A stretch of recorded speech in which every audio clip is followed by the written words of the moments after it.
Assalamualaikum warahmatullahi wabarakatuh. Kami di sini dari kelompok 5 ingin memenuhi tugas dari dosen pengampu Bapak Sugianto Soleh MPD, yang mana tugasnya yaitu teknik evaluasi pembelajaran tentang non-teks dan teknik tes.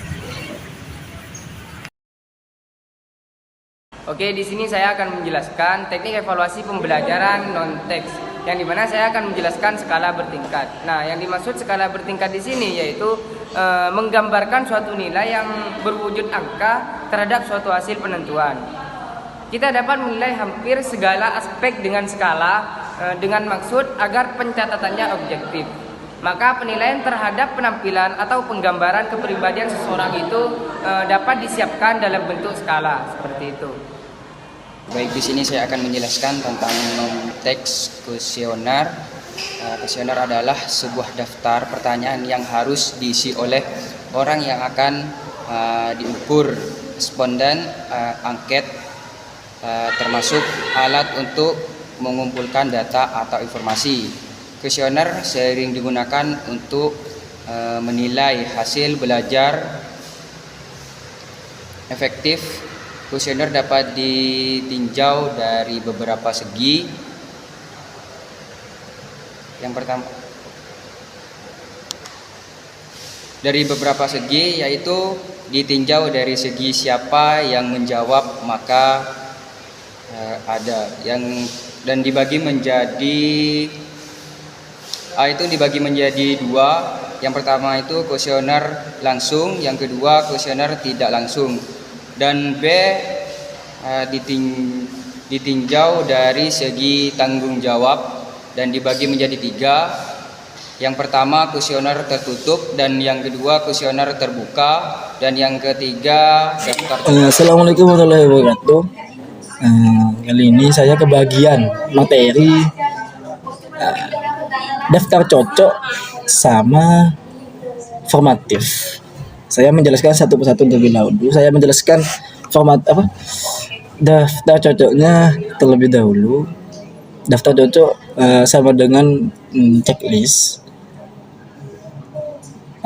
Contoh, ketika akhir semester di sebuah sekolah,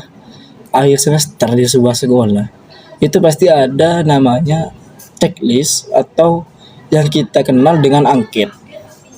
Di dalam checklist tersebut, di situ ada seperti contoh sebuah tabel.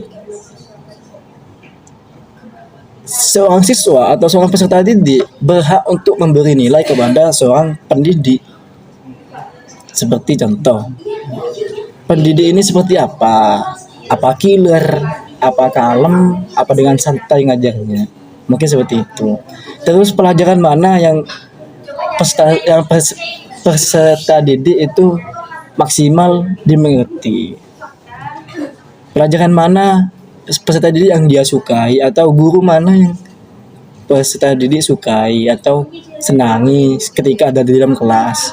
Mungkin seperti itu kalau checklist. Baik, di sini saya akan menjelaskan tentang teknik non-tes, yaitu tentang wawancara. Nah, wawancara adalah suatu tindakan yang dilakukan oleh dua orang atau lebih, yaitu untuk mengumpulkan suatu informasi atau data-data yang dilakukan oleh si penanya maupun narasumber.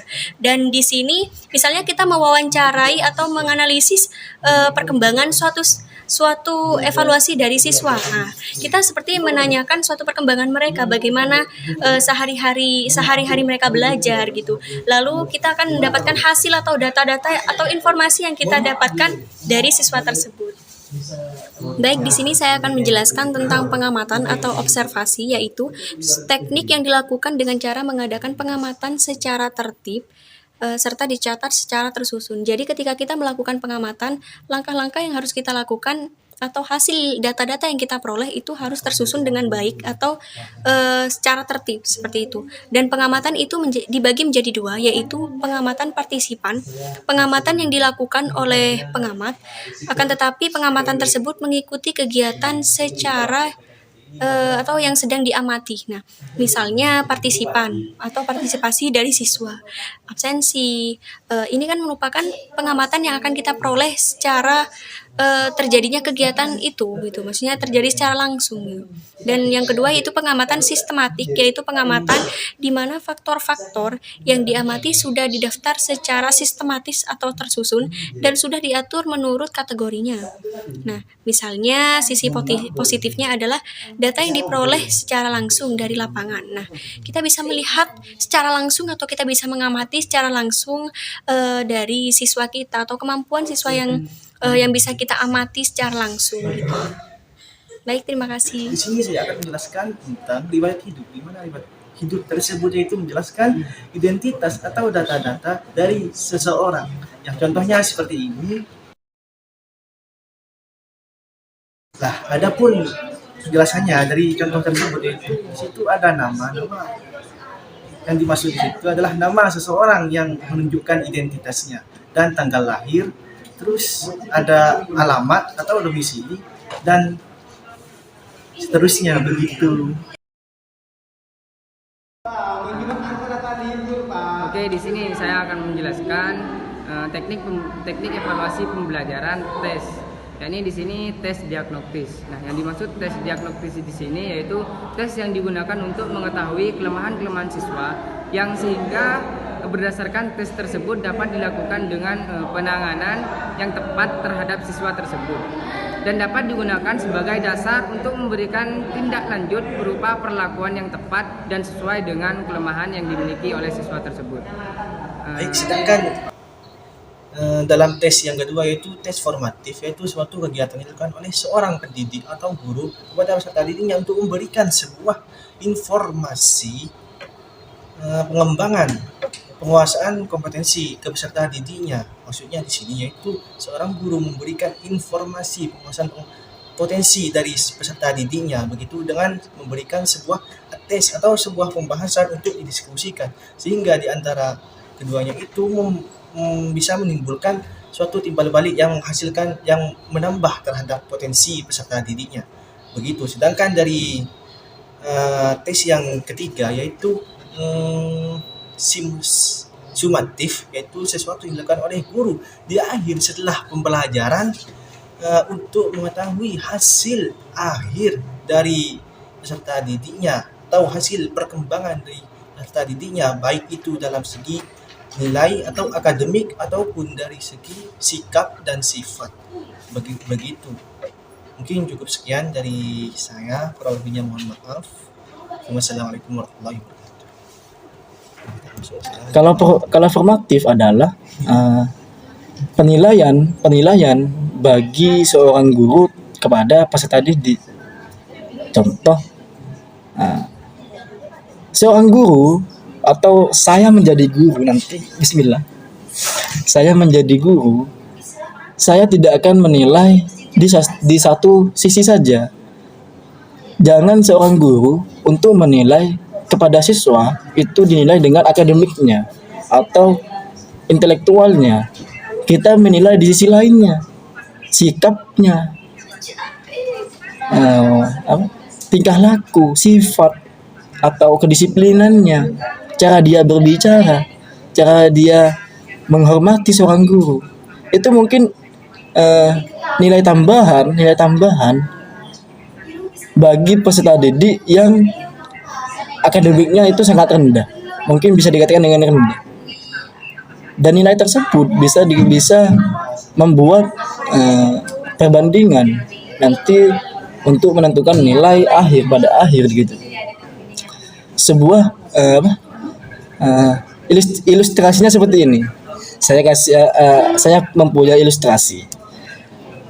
Ada seorang siswa atau siswi itu pintar di kelas, akademiknya bagus, nilainya bagus, tapi dia sifatnya kurang baik atau tingkah lakunya kurang baik, kurang disiplin.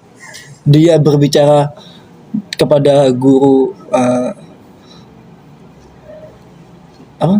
terang-terangan atau lontar-lantir.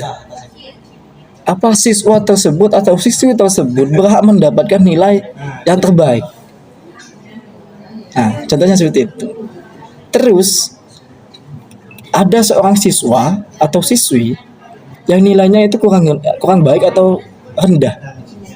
tapi dia tingkah lakunya baik, disiplin, selalu rapi, selalu tepat waktu, hormat kepada guru, hadir terus, tugas dikerjakan.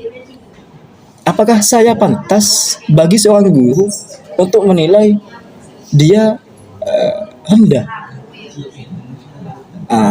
Itu bisa menjadi bahan perbandingan antara nilai sehari-hari sama nilai di kelas atau keaktifan atau akademiknya. Mungkin seperti itu. Mungkin itu yang bisa saya sampaikan terhadap daftar cocok sama formatif.